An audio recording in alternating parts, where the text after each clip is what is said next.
आहार शुद्धि, व्यवहार शुद्धि। इसमें एक बहुत सुंदर टेक्निक तो ये है कि जितना हो सके कम से कम करो।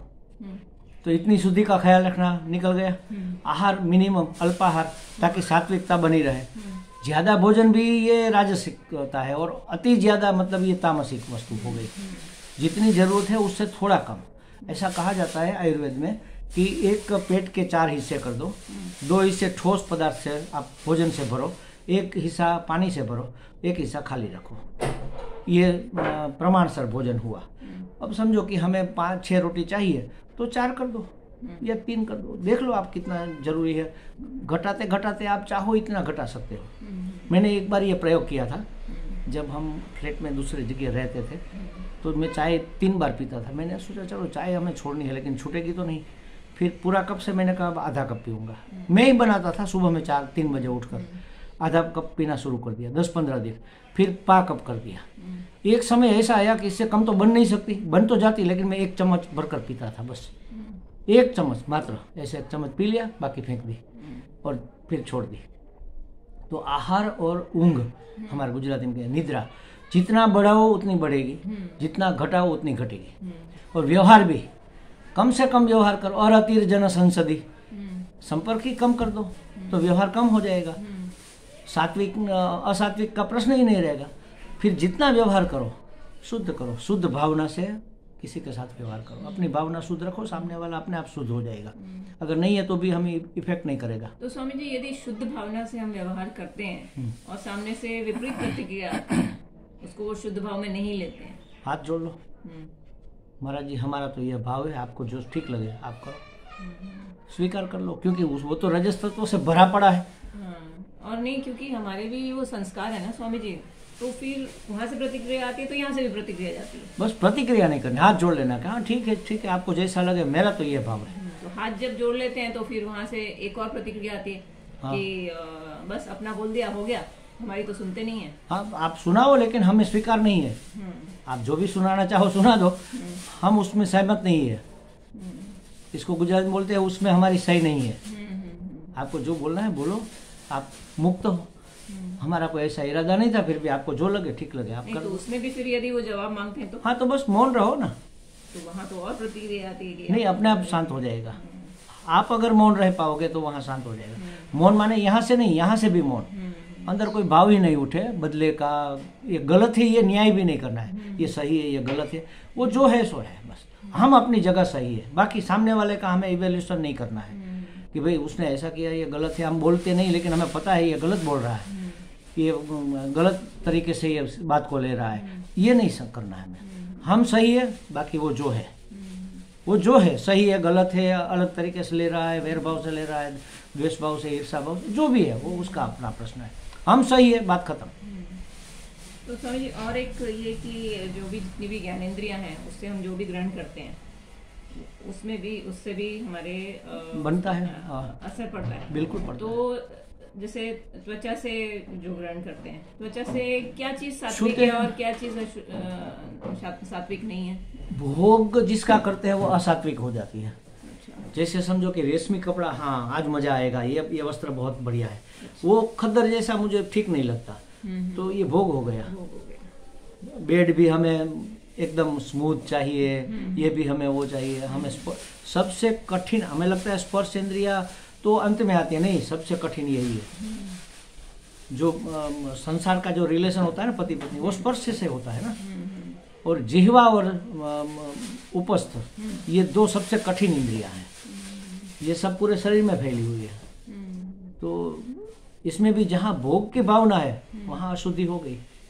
भोग की भावना नहीं है तो फिर प्रेम भाव है। तो बच्चों के सर पर आप हाथ घुमाते हैं, उसके गाल पर, तो कितना प्रेम, कितना वात्सल्य होता है, ये शुद्ध और सात्विक हो गया।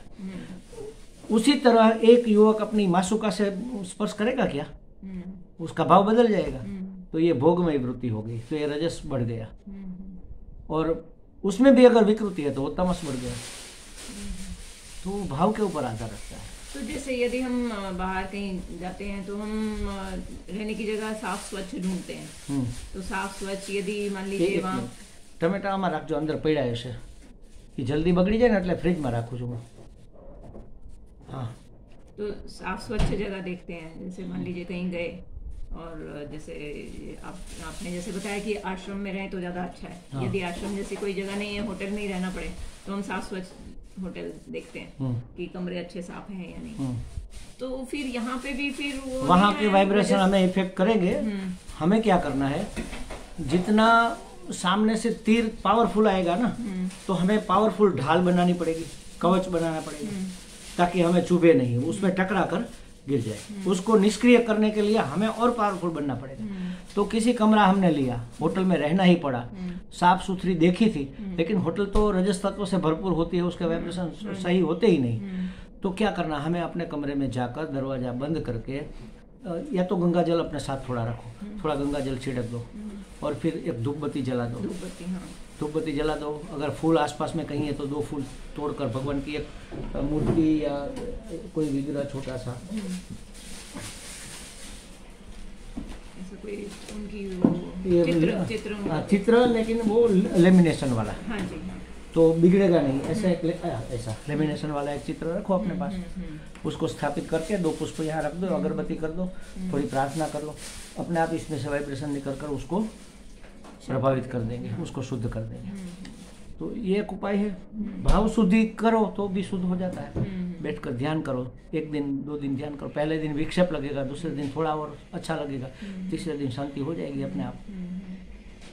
हमेशा देखो, देवता के ऊपर दानवों का आक्रमण ज्यादा रहता है, दाग जल्दी दिखता है और दुर्गुण जल्दी आते हैं।